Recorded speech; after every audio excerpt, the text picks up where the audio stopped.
السلام علیکم ورحمۃ اللہ وبرکاتہ۔ الحمدللہ رب العالمین والصلاة والسلام علی سید الانبیاء والمرسلین محمد وعلی آلہ واصحابہ اجمعین ومن تبعہم بإحسان الی یوم الدین، اما بعد۔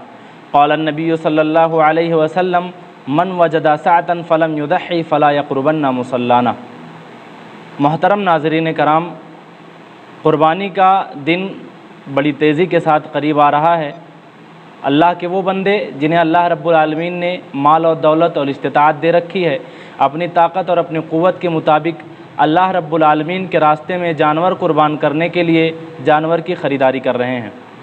جب یہ دن قریب آتے ہیں تو ایک سوال جو بہت عام ہوتا ہے، کیا قرضہ لے کر کے قربانی ادا کی جا سکتی ہے؟ میں نے جس حدیث کو آپ کے سامنے پڑھی، اللہ کے پیغمبر صلی اللہ علیہ وسلم بیان فرماتے ہیں جسے قربانی کی طاقت ہو، یعنی جس کو اللہ تعالیٰ نے اتنی دولت دے رکھی ہے کہ وہ قربانی کا جانور اللہ کے راستے میں بآسانی ذبح کر سکتا ہے، قربان کر سکتا ہے، اور اس کے باوجود بھی اگر وہ اللہ کی راہ میں جانور قربان نہیں کرتا تو آپ صلی اللہ علیہ وسلم نے بیان فرمایا کہ ایسا شخص ہماری عیدگاہ کے قریب نہ آئے۔ اہل علم کے قول کے مطابق قربانی کرنا سنت مؤکدہ ہے، قربانی کرنا واجب نہیں ہے۔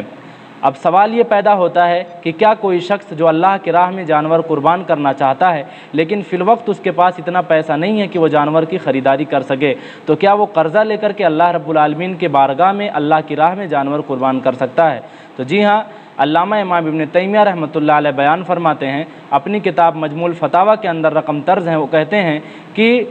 اگر آدمی بعد میں قرضے کی ادائیگی کی طاقت رکھتا ہے تو ایسا شخص قربانی کا جانور قرض لے کر کے اللہ کی راہ میں قربان کر سکتا ہے۔ اور اسی طرح سے علامہ امام ابن باز رحمۃ اللہ علیہ بیان فرماتے ہیں، کہتے ہیں کہ قربانی کرنا واجب نہیں ہے، قربانی کرنا سنت ہے۔ اگر کوئی شخص بعد میں قرضے کی ادائیگی کی طاقت رکھتا ہے کہ بعد میں وہ قرضے کو بغیر کسی مشقت کے اگر وہ ادا کر سکتا ہے تو ایسا شخص قربانی کا جانور قرضہ لے کر کے اللہ کی بارگاہ میں قربان کر سکتا ہے، لیکن شرط یہ ہے کہ قرضے کی ادائیگی کی صورت میں اس پر کوئی پریشانی نہ آئے، اسے دکھ اور مصیبت کا سامنا نہ کرنا پڑے، کیونکہ اللہ رب العالمین نے کسی بھی نفس کے اوپر اس کی حیثیت، اس کی وسعت سے زیادہ بوجھ نہیں ڈالا ہے۔ اللہ رب العالمین نے کسی بھی شخص کے اوپر اتنا بوجھ نہیں ڈالا ہے جس کو وہ برداشت نہ کر سکے، جو اس کے آبے سے، جو اس کی حیثیت سے زیادہ باہر ہو۔ لہٰذا ہماری یہ ذمہ داری بنتی ہے کہ اگر اللہ رب العالمین نے ہمیں استطاعت دے رکھی ہے تو ہم اللہ رب العالمین کے راہ میں جانور ضرور قربان کریں۔